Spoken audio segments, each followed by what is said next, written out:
আমি 50 লক্ষ টাকার সম্পত্তি আমার মেয়ের নামে উইল করে দিছি। তাহলে তো ওই উইলের মালিক তো আমার নাতি, সেই তো পাবে। ওরা আমার নাতিকে ভালো থাকতে দিবে না। আমার নাতির জন্য এন্টায়ার ফ্যামিলি আমার নাতির ভার নিতে চাচ্ছে। আমার এক বোন সুইডেন থাকে, সে বলছে যদি তুমি আমার নাতিকে যদি তুমি না আনো তাহলে আমি আমার এই মুখা ঘর আমি দেখাবো না। নাতি রিজিককে 50 লক্ষ টাকার সম্পদ উইল করে দিলেন তার নানা নানি। মাহারা নাতি রিজিকের দায়িত্ব একাই বহন করতে চান ইকরার বাবা মা। রিজিককে আদর যত্নে বড় করতে চান যাতে রিজিক কোনো কষ্ট না পায়।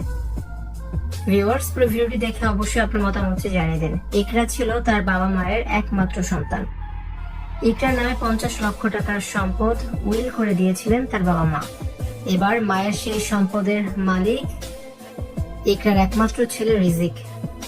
রিজিককে 50 লক্ষ টাকার সম্পদ দিয়েছে তার নানা নানি। শুধু সম্পত্তি নয়, রিজিককে নিজেদের কাছে এনে লালন পালন করতে চান তার নানা নানি, রিজিককে বড় করতে চান।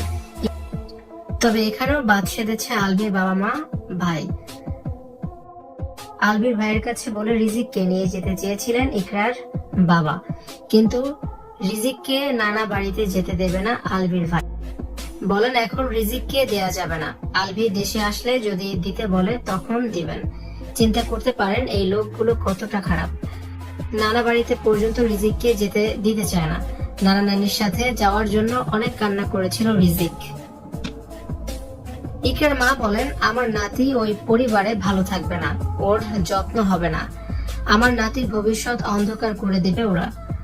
আমরা চাই রিজিককে নিয়ে আসতে। ইকরার বাবা বলেন তার এক আত্মীয় সুইডেনে থাকেন, তিনি রিজিকের সম্পূর্ণ ভরণ পোষণ যা লাগে সবকিছুই দিতে রাজি আছেন।